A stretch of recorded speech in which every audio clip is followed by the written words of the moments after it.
अंतर्राष्ट्रीय योग दिवस के पहले जयपुर ग्रेटर नगर निगम वर्ल्ड रिकॉर्ड बनाने जा रहा है। जयपुर ग्रेटर नगर निगम ने 1500 मिनट तक सामूहिक योगाभ्यास कर वर्ल्ड रिकॉर्ड बनाने का प्रयास किया है। इस कार्यक्रम में 48 योग संस्थाएं सहयोगी बनी हैं। कार्यक्रम की शुरुआत भटकर जी की नसिया में हुई है। यह योगाभ्यास जो है कल तक जारी रहेगा। कार्यक्रम में उप मुख्यमंत्री प्रेमचंद बैरवा, मंत्री झाबर सिंह खर्रा और सांसद मंजू शर्मा भी मौजूद रहीं।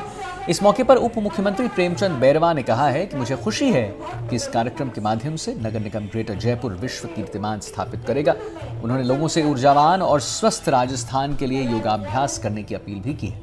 हम आपको बता दें कि ग्रेटर नगर निगम बीते 7 दिनों से यह अभियान जो है चला रहा है और ग्रेटर नगर निगम की महापौर सौम्या गुर्जर ने बताया है कि 16 और 17 जून को 48 योग संस्थाओं के साथ मिलकर हम 1500 मिनट योग का वर्ल्ड रिकॉर्ड बनाने जा रहे हैं।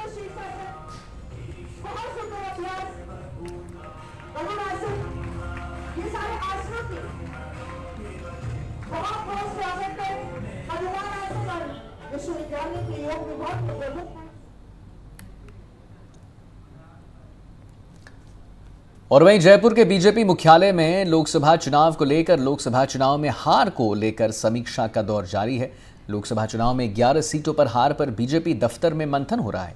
कल जहां 7 लोकसभा सीट, हम बता दें आपको, लोकसभा माधोपुर, नागौर, बाड़मेर, सीकर, झुंझुनू, चुरू और दौसा सीटों की समीक्षा की गई, वहीं आज बांसवाड़ा, डूंगरपुर, करौली, धौलपुर, भरतपुर, श्रीगंगानगर सीटों पर मंथन हो रहा है।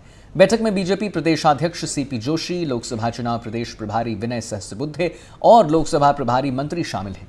जिला अध्यक्ष विधायकों से फीडबैक लेकर चर्चाएं कर रहा है। राजस्थान में इस बार 25 लोकसभा सीटों पर भाजपा जिन 11 सीटों पर हारी है, यानी करारी हार मिली है, उसके बाद अब सत्ता और संगठन के लिहाज से इन 11 सीटों पर हार के कारणों पर मंथन हुआ है। 2 दिनों से भाजपा दफ्तर में 11 सीटों पर सिलसिलेवार ढंग से चर्चा हुई। हार के कारणों को समझने के लिए क्या बड़ी वजह रही, किस तरीके से तालमेल का अभाव रहा, जातीय क्षेत्रीय समीकरण इस बार हावी रहे और कौन से ऐसे इशू थे, कौन से ऐसे मुद्दे थे जिनकी वजह से भाजपा को 11 सीटें लूज करनी पड़ी हैं। और सबसे बड़ी बात ये कि कल जिस तरीके से हमने आपको बताया था कि 7 सीटों पर चर्चा हुई और आज सबसे पहले भरतपुर, फिर डूंगरपुर, बांसवाड़ा, उसके बाद जो है गंगानगर सीट पर और टोंक सवाई माधोपुर सीट पर चर्चा हुई है। इन सीटों पर चर्चा के दौरान जितने भी प्रत्याशी हैं, जिलाध्यक्ष हैं, लोकसभा प्रभारी हैं, उन्होंने अपनी अपनी रिपोर्ट सौंपी है। भरतपुर सीट पर चर्चा के दौरान सीएम खुद मौजूद रहे।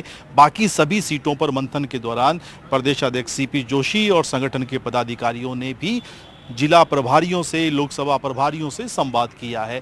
और अभी एक तरीके से कहें तो इन सीटों पर हार के जो बड़े कारण ओवरऑल समझ में आए हैं, उसके मुताबिक राजस्थान में इस बार भाजपा के नेताओं का जो फीडबैक मिला है हार के लिहाज से, उसमें सबसे बड़ी बात निकल कर आई है कि कांग्रेस ने इस बार संविधान में बदलाव का जो नैरेटिव सेट किया था, उससे इन सीटों पर नुकसान हुआ है। और इन 11 सीटों पर अधिकांश जो चुनाव है वो जातिगत समीकरणों के हिसाब से भाजपा के लिए परेशानी का बड़ा कारण बन गए। कांग्रेस लोगों को समझाने में कामयाब रही, खासतौर पर SC/ST का वोट छिटक गया और कुछ सीटें ऐसी निकल कर आई जहां पर जाट वोट बैंक भाजपा की हार का बड़ा कारण रहा है। हालांकि इस पूरे फीडबैक के दौरान ये भी जानकारी निकल कर आई है कि नेताओं की आपसी गुटबाजी, संगठन की कुछ सीटों पर निष्क्रियता भी भाजपा की हार का बड़ा कारण रही है।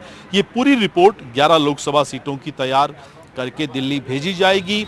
आने वाले समय में जो उपचुनाव होंगे तो भाजपा चाहती है कि खास तौर पे जहां 11 सीटें हारी हैं उनमें 5 सीटों पर उपचुनाव भी होना है विधानसभा के लिहाज से। तो ऐसे में भाजपा नहीं चाहती कि इस हार के बाद उपचुनाव में किसी तरह का बड़ा झटका लगे। सत्ता और संगठन के बीच तालमेल कैसे बेहतर हो, संगठन को कैसे ज़मीनी स्तर पर और अधिक एक्टिव किया जाए, कैसे सरकार की जो फ्लैगशिप योजनाएं हैं उनको कैसे प्रचार प्रसार में संगठन का रोल जो है वो बड़ा किया जाए। पूरा एक तरीके से कवायद इस बात को लेकर है कि जो एक 25 सीटों का मिशन लेकर भाजपा चली थी, 11 सीटें हारी, उससे बड़ा झटका लगा। देश में अगर देखा जाए तो यूपी और राजस्थान जैसे राज्य अगर सही प्रदर्शन करते तो शायद फिर अब बीजेपी को इस बार अपने दम पर बहुमत मिल पाता। तो इस लिहाज से राजस्थान पर यह मंथन बहुत जरूरी, बहुत महत्वपूर्ण है और इसी रिपोर्ट के आधार पर भाजपा आने वाले दिनों में संगठन में कुछ बड़े बदलाव करने का फैसला ले सकती है। कैमरामैन पुष्पेंद्र के साथ सुशांत पारिक, एनडीटीवी।